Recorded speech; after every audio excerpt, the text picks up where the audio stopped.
Good evening, all of you. This itself says, right? I'm confused about data interpretation, logical reasoning. Majority of the students who prepare for CAT are actually confused about data interpretation and logical reasoning. Games and tournaments, Venn diagrams, tables, arrangements, caselets. I haven't even entered a ground to play a game. So how am I going to solve this games and tournaments? That is one of the question. Similarly, caselet. What is this caselets?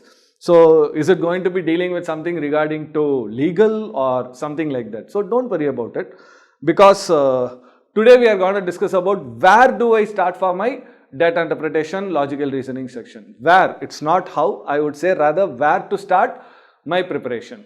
In the next 10-12 minutes, you are going to have a fair idea where to start, and you will have a very good view about it. Let us start. First, I would say data interpretation. Majority of the students will disagree me. Sir, I will do logical reasoning first. I don't want to do data interpretation first. It all depends on person to person and what is your strength basically. When I say data interpretation to start with, let us say you are good with numbers. When I am saying good with numbers, it is not like you are extremely good. You have to know entire 4 by 4 multiplication or 5 by 5 multiplication, or not at all. Basic arithmetic like percentages, ratio proportion variation and averages. These three are the major components of math that comes into data interpretation. So if you are solid in those areas, then I suggest you are expected to start with data interpretation, because your life will be easy. You can deal with numbers. That means I can do some calculation. So I will have a definite answer within short time. So that is the reason, if you are pretty good with numbers, always start with data interpretation. First, second, third, I would say tables and charts. When I said tables and charts, your table is always going to be fixed, and there is no doubts about it. But when it comes to charts, you have 4-5 types of different charts. One will be like bar chart, pie chart, histogram, and then I'll have line chart, all those things. So everything will come under this. And I have Venn diagram. Venn diagram, we all know. So there is a conception, or I would say there is always a view stating that there will be at least one set of Venn diagram. I am not confirming the fact, but usually people say there will be at least one set of Venn diagram in the examination. And then I have caselets. Caselet, you will have a paragraph or two, and then based on a chart or something, you will have to answer that. And that's going to be extremely simple. Now, when I combine first and the last one, that is tables, charts with caselets, because you will not be given directly a table and a chart. Also, you will not be directly only be given with a caselet. So usually there will be some 3-4 paragraphs along with a chart or along with a table. Then you should be able to answer that. So that is one set that will be guaranteed for sure. Definitely that would be guaranteed. If you are fortunate enough, and if you are having a Venn diagram, that means out of 4 you will have 2 sets out of it. Imagine 2 sets. And if you are able to answer 2 sets properly, you will easily cross 95-97 percentile. So that is how you are expected to look at it. Now, what are the basic things that I need to know first? Arithmetic, especially percentages, ratio proportion variation and averages. And a bit of set theory. For example, to solve the Venn diagrams, if you know a bit of set theory, this becomes simple. Very, very simple. One set is guaranteed for sure. If you are fortunate enough and if you get a Venn diagram, that's the second set. Easy to score, right? For people, sir, I am not good with math. I don't even know multiplication. Forget the percentages, forget the ratio proportion. I am not even good with my basic calculations. Please start with logical reasoning. You have a lot of things. Arrangements. So who sits where? Who goes in what bike? And as a project manager, which task am I supposed to assign to my team leads? Which team lead should take care of which project? If you have some 4-5 projects, you need to assign the suitable person, or I would say optimal person for every resource. So how do I go with it? So all those things come with arrangements. Then comes selection. So selection is again something with respect to whom do I select for which, or kind of distribution also we can say.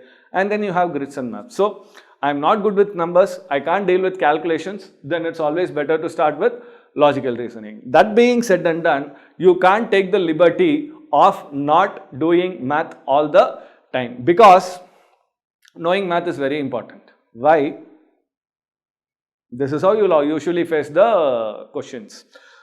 when it comes to CAT especially, of late, you usually won't find a proper DI set nor a proper LR set. It's always going to be a DI based LR or a LR based DI. For example, if I have to go back to 2017, almost 7 sets came with a combo only.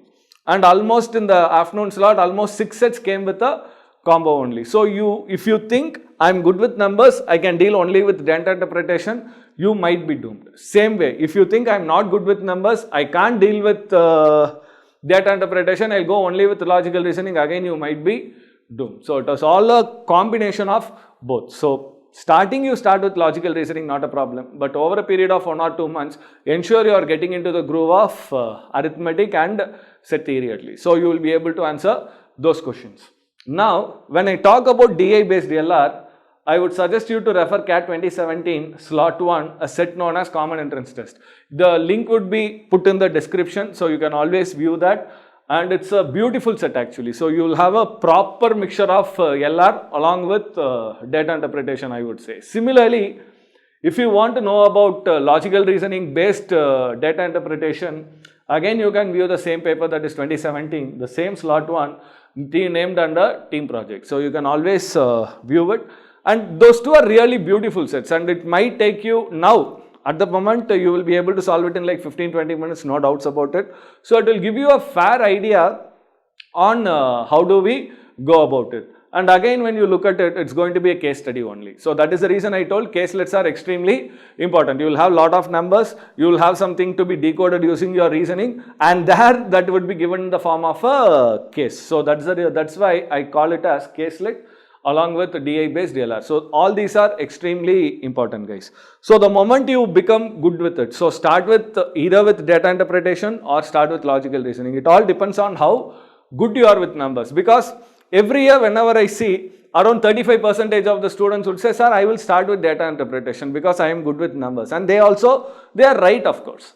Certain students will say, sir, I will start with logical reasoning because I am not good with numbers. That's the remaining 65%. They are also right on their own way. But the problem will be, if this student is not able to cope up with logical reasoning, or if this student is not able to cope up with data interpretation, because it's always going to be a combo, DI based LR or LR based DI. Now, the moment you have this proper clarity, this is how you will look at it. You won't have any kind of confusion, or you will actually nail it very, very easily, guys. Any queries, post it in the comment box. All the very best.